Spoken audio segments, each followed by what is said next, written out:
Hey, real quick. Before you scroll, let me ask you something. Have you ever had one of those parenting moments where your kid is crying or yelling or acting out and you just snap? Not in a big way, maybe. But maybe you said something like, "You're being too dramatic," or "Come on, it's not a big deal." And then later, when the house is finally quiet, you sit there and think, was that the right thing to say? Did I just screw that up? Yeah, you're not alone. And here's where it gets real. Those tiny moments, the ones we brush off and forget by morning, they're not so tiny to our kids. In fact, researchers at the Yale Child Study Center found that the way adults respond to a child's emotions, especially the tough ones like anger, sadness, fear, literally shapes the way their brains are wired to handle stress, relationships, and self-worth for the rest of their lives. I know, it sounds dramatic, but it's not just a theory, it's biology. Because here's the truth no one tells us as new parents. When you say stop crying, a child's brain doesn't just hear calm down. It hears, my emotions aren't safe here. I need to shut them down to be accepted. And over time, that becomes the script they carry into adulthood. They become the people who bottle things up, feel unseen, or don't know how to talk about what's going on inside. And it all started with a moment that felt small. But hold on. This isn't about guilt. This is about awareness. Because here's the thing. Nobody hands you a manual when you become a parent. No one sits you down and says, hey, here's what to do when your 4-year-old loses it over crackers. We're just out here doing our best, winging it with what we learned from our own childhoods, which, let's be honest, weren't always perfect either. So what if, just what if, you could actually understand what's going on in your kid's brain? Not in a super technical textbook kind of way, but in a real practical, okay, now this makes sense kind of way. Like why they melt down over nothing, why they talk back, why they ignore you, then act surprised when you get upset, and more importantly, what to do in those moments that actually helps instead of making things worse. That's what we're unpacking in this video. No lectures, no guilt trips, just real talk, real strategies, and real science, delivered in a way that makes sense. So if you've ever looked at your kid and thought, why is this so hard? You're not broken, you're not failing, you're just parenting without a map. And today, we're giving you one. All right, let's paint the picture, because I know you've been here. You're trying to get out the door for school. Shoes are missing. One kid's half-dressed. The other is crying because the cereal tastes funny, even though it's the same box from yesterday. You're 2 seconds away from losing your mind, and suddenly you hear it. I hate this house. Oof. Instant anger, followed by a wave of guilt. Because you didn't sign up to be screamed at by a 7-year-old over frosted flakes. Or maybe it's bedtime. You finally survived the day. You just want to collapse. But your kid is crying because the blanket isn't tucked in exactly how they like it. And inside you're like, I'm doing my best here, kid. I'm running on fumes. Sound familiar? Yeah, parenting is beautiful, but it's also messy and chaotic and exhausting. And the truth is, most of us are just trying not to mess it up too badly. We love our kids with everything we've got, but that doesn't mean we always know what to do. We fall back on how we were raised. We mimic what we saw growing up. Sometimes we get it right. Sometimes we don't. But here's the thing that's been missing in the conversation. It's not about being a perfect parent. It's about being a present one. And the good news? That's something we can all learn how to do. Here's what changed everything for me, and honestly, it still blows my mind every time I remember it. Kids don't misbehave to be bad. They misbehave because they're still learning how to be human. Let that sink in. They don't know how to manage anger yet, or communicate clearly, or even understand half the stuff they're feeling. So when they act out, when they scream, slam doors, or go completely silent, it's not because they're trying to drive us crazy. It's because their brain doesn't know what else to do. And our job, it's not to punish the behavior out of them. It's to teach them through it. Not easy, I know. Especially when you're tired or triggered or just don't have the bandwidth. But when you really start to see your child's behavior as communication, not rebellion, everything shifts. And that's exactly what we're going to break down next. Okay, so here's where it gets fascinating. When your child has a meltdown, like full-on rage mode in the grocery store aisle, it's not because they're spoiled. It's because their brain is literally not fully wired to handle big emotions yet. Let me explain. There's a part of the brain called the amygdala. That's the fire alarm. It goes off when something feels stressful or overwhelming. And for kids, that alarm is super sensitive. Now, the part of the brain that helps them calm down, think clearly, and make good choices, that's the prefrontal cortex. It's like the CEO of the brain. Here's the kicker. That part of the brain doesn't even finish developing until around age 25. 5. So when your toddler throws a shoe at your face, or your 9-year-old screams, "I hate you," in the middle of math homework, it's not personal, it's not disrespect. It's a tiny human brain yelling, "Help!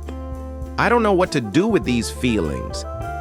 And how we respond in those moments, it teaches their brain what to do next time. According to Harvard Center on the Developing Child, kids literally build brain architecture based on how we help them handle stress. If we yell, shame, or punish without helping them calm down, their brain wires for fear and reactivity. If we stay calm, connect, and coach, their brain wires for resilience and trust. Wild, right? And that's why this matters so much. All right, time for some real talk. Here are 5 parenting habits most of us fall into without realizing how much damage they can cause. And more importantly, what you can do instead.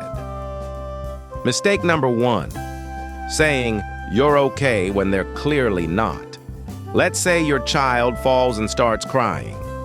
You rush over and instinctively say, "You're okay, you're fine." You're trying to soothe them, right? But here's what their brain hears. What I'm feeling isn't real or valid. According to child psychologists, invalidating feelings, even unintentionally, can lead to emotional suppression and confusion. What to say instead? "Wow, that looked like it really hurt. Are you okay? I'm here." This simple shift builds emotional trust. It teaches your child to trust their own emotions instead of stuffing them down. Mistake number 2, reacting instead of regulating. Picture this.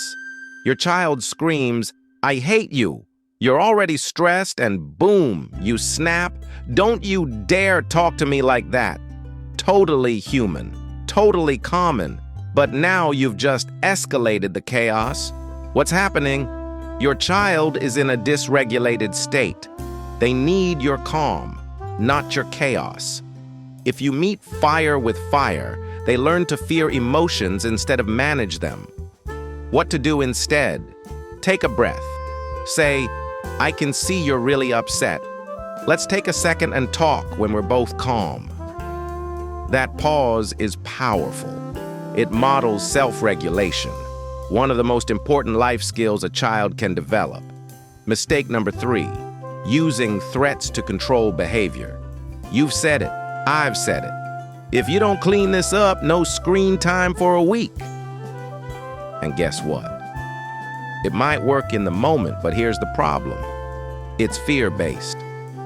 Why it matters. Fear shuts down the learning center of the brain. Instead of helping them understand consequences, it teaches them to avoid punishment. What to do instead? Use natural consequences and collaboration. Hey, these toys need to be picked up before dinner. Want to do it together or set a timer? This keeps them in the driver's seat, still guided, but not threatened. Mistake number 4, overpraising or labeling. Wow, you're so smart. You're such a good boy. Sounds positive, right? But too much praise, especially labels, can backfire. Why? Kids start to chase approval instead of effort. They avoid failure because they think smart or good is who they are, not what they do. What to say instead? I saw how hard you worked on that. You really stuck with it, even when it was tough. Now you're reinforcing effort, not identity. That builds grit, not just good behavior. Mistake number 5, dismissing their small problems. Your 6-year-old is devastated because their toy broke. You say, "It's not a big deal. Don't be silly." But here's the thing. To them, it is a big deal. Why it matters? Minimizing their struggles teaches them to minimize their feelings. Over time, they may stop opening up altogether. What to do instead? Empathize, even if you don't fully get it. "Man, that stinks. I can see why you're upset." That response builds a bridge. It tells them, your feelings matter here. We all fall into these habits. We're tired, we're human, we're doing our best. But the more we understand the impact of our words and reactions, the more intentional we can become. And the payoff? Huge. Because when you shift from reacting to responding, your home starts to feel calmer, your child feels safer, and your relationship gets stronger. Here's something no one told us when we became parents. Kids don't need perfect parents. They need present parents. And what they're really craving, beneath all the tantrums, sass, and silence, are 5 basic things. 1, safety. Not just physical safety, but emotional safety. Kids need to know they can come to you without fear of judgment, punishment, or being shut down. That means you don't always need to fix things. You just need to be their safe place. Example, your child messes up at school and is scared to tell you. If your first reaction is yelling, they'll hide it next time. If your first reaction is, "Thank you for telling me. Let's figure this out together," you've just made yourself the safest person in their world. 2, connection. Kids act out most when they feel disconnected. Behavior is communication, remember? And you don't need fancy family dinners to fix this. Just small, consistent moments of connection. Examples: 5 minutes of undivided attention after school, a silly handshake asking, "What was the best part of your day?" These little rituals, they fill your child's emotional tank, and a full tank equals fewer meltdowns. 3, validation. Your kid says, "I'm scared." You say, "There's nothing to be scared of." Innocent, right? But what they needed to hear was, "I understand why you feel that way." Validation doesn't mean agreement. It means acknowledging their experience. Try this. Instead of "Stop being dramatic," say, "Sounds like this really matters to you. Want to talk about it?" You're helping them feel seen, and that's a superpower. 4, belonging. Every child wants to feel like they matter, that they're valued, not just when they behave, but always. How to give this? Let them contribute. Help cook, fold laundry, water plants. Celebrate effort, not just achievement. Include them in small decisions. It tells them, you belong here. You make this family better. 5, consistency. This one's hard, but it's gold. Kids thrive on predictability. Boundaries, routines, expectations. They're not about control. They're about safety. Example: if bedtime is sometimes 8, sometimes 11, your child feels unsure. But if bedtime is a predictable routine, they feel grounded. even if they fight it at first. And when you say no and stick to it, lovingly, you're teaching them the world has limits, but they're still loved within them. You don't need to be a therapist. You don't need to be a parenting expert. You just need to know what your child actually needs and show up the best you can as often as you can. Presence, not perfection. And the truth is, just by watching this video, you're already doing more than most. If you've been nodding along and thinking, wow, I've done all of this wrong, I want to stop you right there. You haven't failed. You've just been operating with the wrong manual. Because the one we should have gotten, the one based on science, emotion, and real child development, was never handed out. Here's the shift that changed everything for me. Parenting isn't about raising a well-behaved kid. It's about building a strong relationship with a future adult. Let that land for a second. We spend so much energy trying to control their behavior, when what they really need is guidance, connection, and patience while their brain catches up. Because guess what? Your child's brain is still under construction. The part that controls logic, empathy, and impulse control, called the prefrontal cortex, isn't fully developed until their mid-20s. So when your 5-year-old melts down or your 10-year-old talks back, they're not trying to ruin your day, they're showing you where they still need help. And your job isn't to fix them, it's to coach them, to show them, through your calm, what regulation looks like, to teach them over and over that they're safe, even when they're messy. You're not just raising a child, you're raising a future partner, leader, friend, and parent. And every moment of grace, every pause instead of a yell, every time you choose connection over control, you're shaping who they become. That doesn't mean getting it right every time. It means getting back up and trying again. Because kids don't need perfect. They need you trying. So the next time you feel like you're screwing it all up, remember, if you're asking how to do better, you're already a great parent. Hey, if you made it this far, I just want to say this. You care. You really care. And in a world that's way too quick to judge parents and way too slow to support them, that means everything. Today, you didn't just scroll past. You showed up, you listened, you looked in the mirror and said, I want to do better. That alone makes you the kind of parent your kid needs. Remember this, parenting is not a test.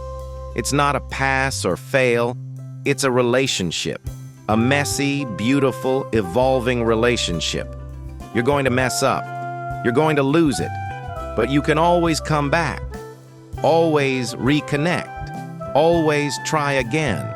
So the next time you're in one of those moments, the tantrum, the eye roll, the meltdown, take a breath and remember, this is not a battle to win. It's a moment to guide. If this video helped shift your perspective even a little, share it. Because chances are, someone out there needs to hear this too. Drop a comment and let me know which part hit you the hardest. Or even better, what's one thing you're going to do differently this week? You've got this. And we're in this together. I'll see you in the next one.